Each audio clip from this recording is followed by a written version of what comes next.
All right, welcome back. It's been a while since I stopped by this quadrant of Universe X. I apologize for that. I told a lot of people in one of my last videos that I was gunning for some work-related stuff, and didn't quite pan out, fell a little short. But you know, that leaves more time for me to make videos and get back on the grind, so that maybe one day this could be a predominant source of income. So let's jump right into it. You may be wondering, what could I possibly be doing today after having the fattest hiatus right after promising you guys that I would work harder than ever? I guess I was working harder than ever, just not in the place I promised. So we are jumping into these power booster cards, and I'm gonna say right now, this is ridiculous that there are this many cards in a power booster. Like, we better have these almost like I was almost charged. Like, we better have these dudes in a store or something. Like, crazy how many cards are in this set, but some of them are pretty nice. Now, I will say that if this is what we're getting for Power Booster WMAT, I cannot wait to see what we get for Power Booster TOP if they come out with one. Because Lord knows there's a lot more that they could put in TOP. And you know what? If it was for TOP and it was this size, I'd be so down. But we're gonna hop right into it because we got a lot of cards to go over. Remember to like, comment, subscribe, and we will get right into it. First card off, Vegeta, Unyielding Temperament. He's a 3-cost, critical, like many red Vegetas tend to be. Auto, when this card is KO'd or placed in the drop area from a battle area by an opponent's skill, choose up to one red battle card with an original energy cost of 2 or less from your hand and play it with the skills negated for the duration of the turn.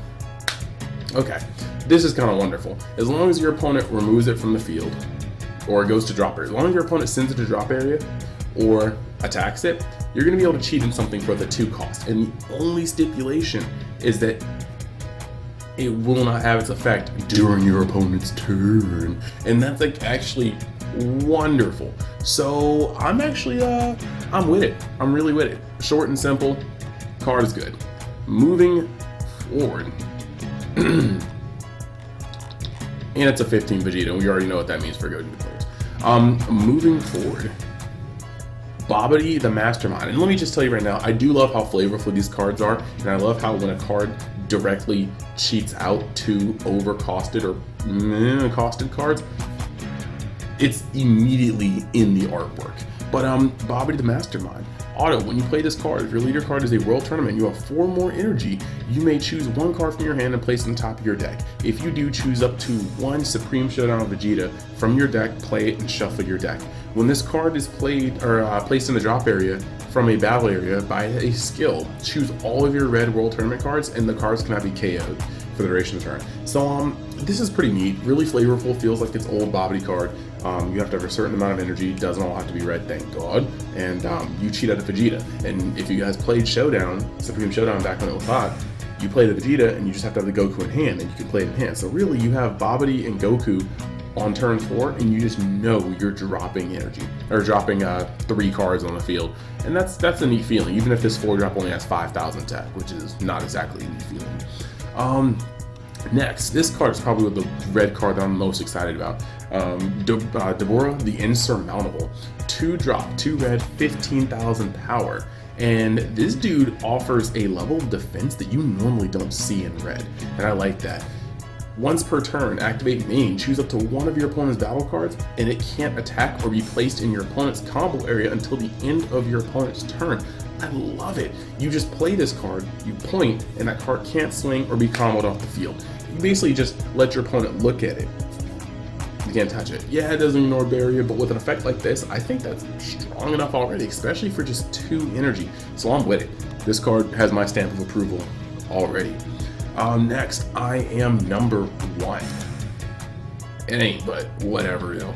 Activate main. If your leader card is a World Tournament card, you may choose 1 World Tournament card in your hand and place in your drop area. If you do, choose up to 2 red World Tournament cards with different names at energy costs of 3 or less in your deck, play them, shuffle your deck. Okay. Correct me if I'm wrong, but I feel like most of World Tournaments power was above the 3-star mark, or 3 cost mark for red. So this card is just gonna put out weenies no matter how you cut it. But it's still really neat, and for 3 energy, you can put up to 6 energy on board. So you -2 from hand, this card and the card you discard, and you thin out your deck by 2 and set up your presence selectively. So you can't ever really ignore cards like this. This card is either gonna be good now, or if they ever print out more World Tournament cards, it'll be better. So, moving on to blue, we've got Son Goku Junior. Heroic successor. Even though Son Goku Jr. isn't the son of Goku, we will not touch that. Even when we get to Vegeta Jr., they both don't make sense. I'm triggered, and we're kind of going.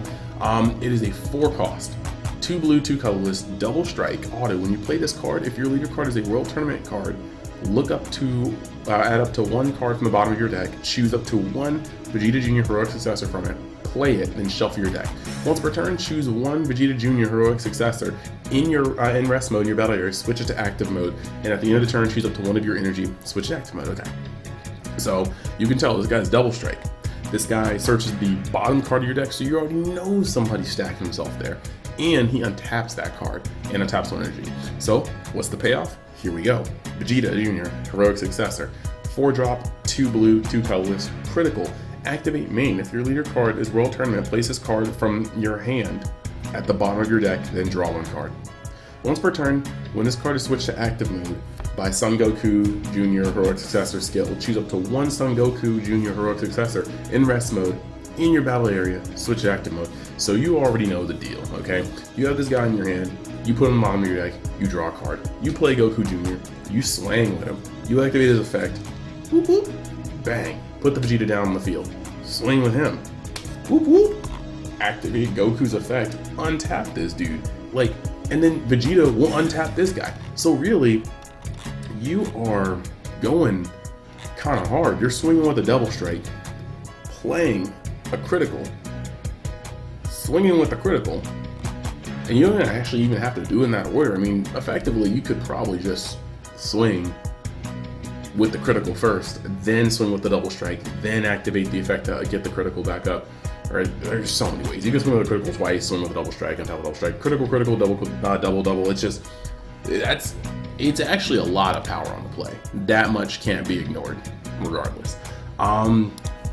Moving past that, this card makes me mad. Why? Because, correct me if I'm wrong, I've been taking a break from the game, so there might be a lot of corrections for me being wrong. This card just seems nutty, like unnecessarily nutty. Now, am I happy because, you know, technically that's the wife of Gohan, so I treat her like royalty too? Yeah, but like, this is really nutty. Vidal is a 2 blue, 2 colorless, blue 4-drop, and permanent. If your leader card is a World Tournament card and you don't have any other battle cards in play in your battle area, reduce the energy cost of this card in your hand by 2. So you can drop her as early as turn 2. When you play this card, choose up to 1 Hercule Proud's Grandpa from your hand and play it. Bro, for 2 energy, you can play 7 energy worth of cards. And even if she don't do much, I mean, she's got like really low attack, that's fine. But at the end of your turn, you may place this card on the top of this owner's deck. If you do, choose up to 1 Pan's Proudest Daughter from your deck, play it, shuffle your deck. What? Why? How? And what is going on? 2 energy can net you the best blue combo in that, well, for advantage at least, in that deck.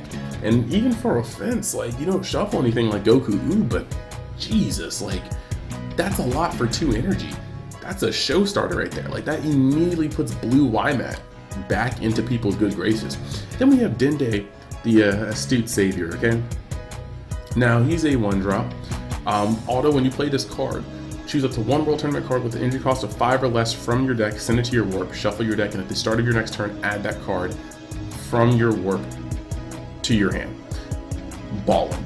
But activate main 2. If your leader card is a World Tournament card and you place this card in its owner's drop area, or you can place it in the owner's drop area, choose up to 1 World Tournament card with an energy cost of 3 or less from your hand, send it to your warp, and at the start of your next turn, play the card. This dude makes plays. With just 1 energy, he's going to thin your deck out by 1 and add it to your hand the next turn. With 2 energy, if he still stays on the field, he is going to net you a 3 or less drop, essentially starting up many of your combos. So don't sleep on this guy, man. He's putting Hercules on board for you to follow up with Pan's later. He's doing a lot of work, and that's crazy. Now, this next card that we're going to talk about, Mr. Booth Mischievous, this card is nutty. You know how Dragon Ball Super works with Bandai as far as they're concerned. They slip a silver bullet in when they can, and they really outdid themselves with this one. The only reason why I'm not happy is because of circulation of these power boosters are as low as the other power boosters. This card is going to be super expensive because it's just so freaking good. 1 drop, counterattack. Moreover, when you play this card and your opponent has 2 or less energy, your opponent cannot attack with battle cards with energy cost of 2 or less for the duration of the turn unless they choose the card in their hand and place the top of their deck. This is one of those cards that is actually built pretty well. 1, it stops your opponent from aggressing in normal, typical Storm ways, as far as 1-2 swap and things like that, which don't exist now, but you know Bandai, it could exist 2 months from now when the next set comes out. You never know. The point is, this allows you to stem the ass beatings, and by the time you get to 3 energy, they get to 3 energy, you could be on 3 or 4 energy, and at that point, you could defend yourself a lot better than if you were just at 1 or 2. Next, it's really powerful that your opponent can still discard cards, so they can still press you. They're just gonna drop maybe half a hand, 3 to 4 cards if they're really trying to swing at you to apply pressure like that. So it allows your opponent to push past it, but it also allows them to realize that 9 times out of 10 their hand can't sustain that on turn 1 or 2, and so they need to stop. And I think cards like this is how you do it. A silver bullet should save you, but I don't think a silver bullet should lock your opponent out of the game. And I think this card was built masterfully. Next, we're at Piccolo Junior, the Arena Wrecker. Clear field hate. You could just get that from the name. But permanent, if your opponent has a field card in their battle area, reduce the energy cost of this card in your hand by 2, bringing it down to a 1 green cost. Next, when you play this card, you may choose 1 field card in the battle area with an energy cost of 1 or less and place it in its owner's drop area. If you do, this card gains 5,000 power for the duration of the turn. This is a very interesting point because they made sure that you can still make high cost field cards, 3 drops, a 4 drop, a 2 drop, and still be able to play it without this card just looking you dead in your face going, you done goofed today for building your spice. So I like that. Again, it's field hate, but it's more to stop things like World Championship stage or World Tournament stage, Planet Vegeta, which has always been kind of ignorant. It's just that, and I like that a lot. Next, King Piccolo, limitless power, double strike. Activate main. If you have 4 more energy, you may choose 2 World Tournament cards in any battle areas. Negate their effect and skills for the duration of the turn and place them in their owner's drop areas. If you do, play this card from your hand and you can't activate King Piccolo's limitless power or limitless powers main activate main for the rest of the turn. So let's talk about the pros to this. 1, he's a random double strike beater, starts off at 20k. 2, after everything is tapped out, this dude can just come through and just bust people's games. So that's good.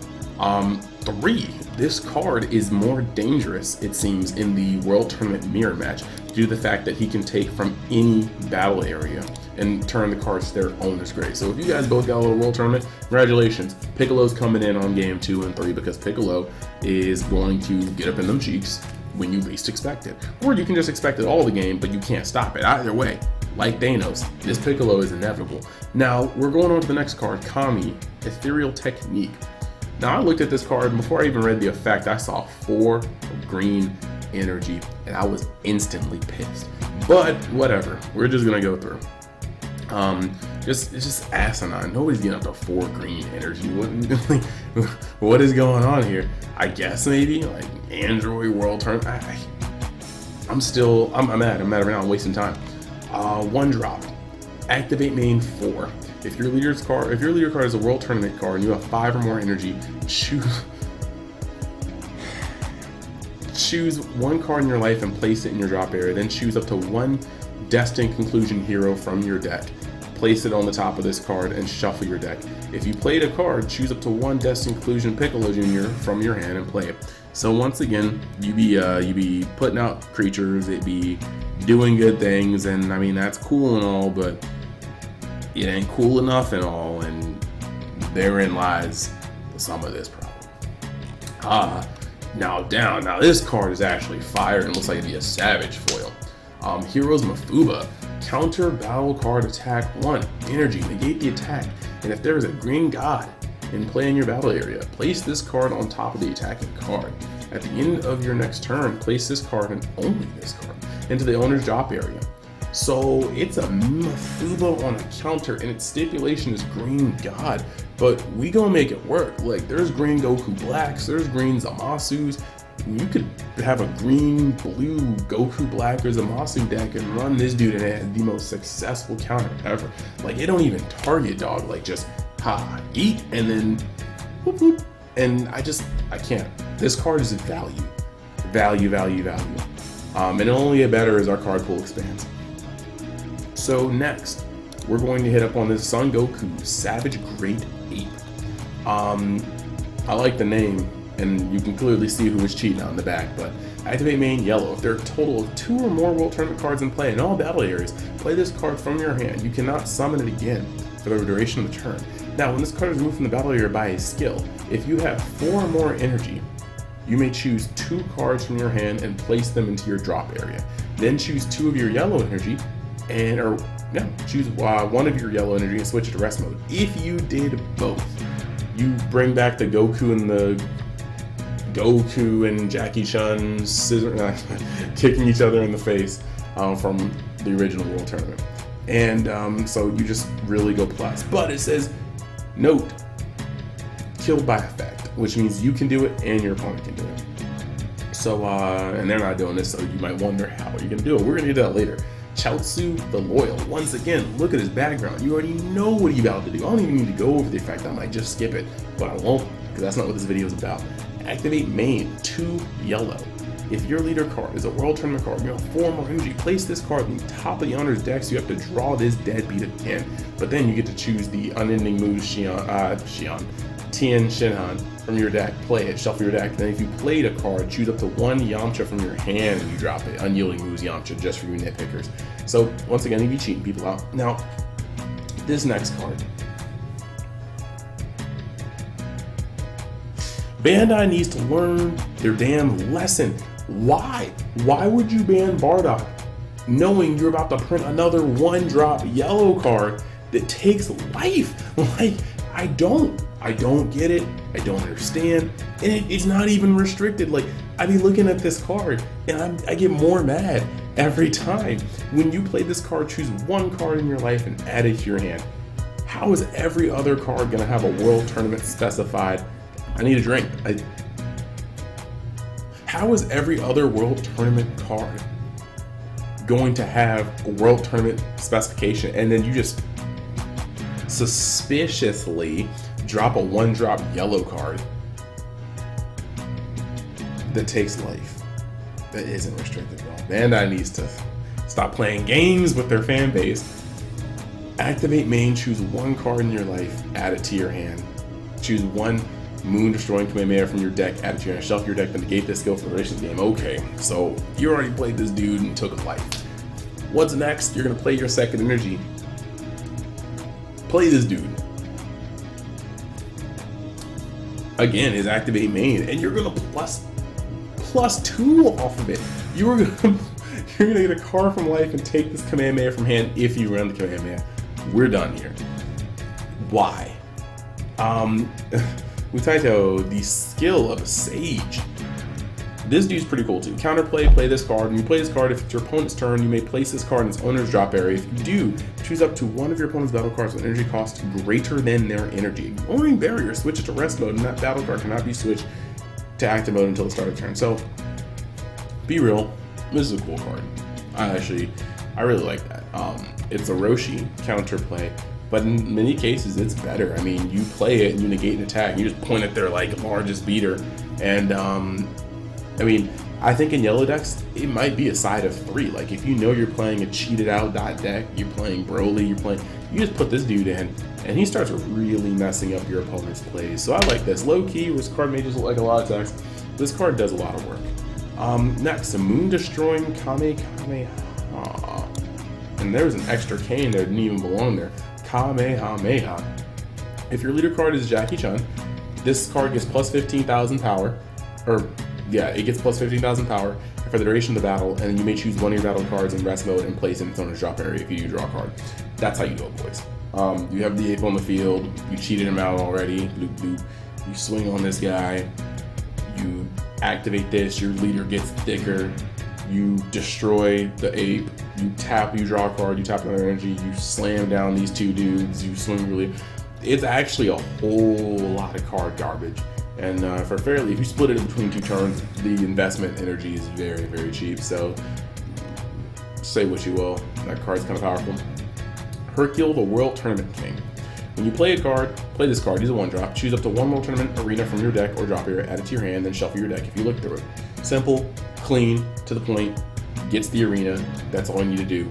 I'm happy with this card. Balanced, as all things should be. Now this next card though, Announcer, the Witness of History, a 20,000 power announcer. Don't even ask me why his attacks up this high, because they don't make any sense. Deflect, because we all know how healthy that mechanic is. When you play this card, if your leader card is a World Tournament card, choose up to 8 World Tournament cards from your hand with different names than announcer cards, and you play them. So they made sure that you couldn't play both 1-drop announcers and just plus infinite, but yeah, and I guess the way this game's been going, if you get up to 7 energy, you know you're about to die anyway, unless your deck's built very specifically. But or your Vegeta ramp.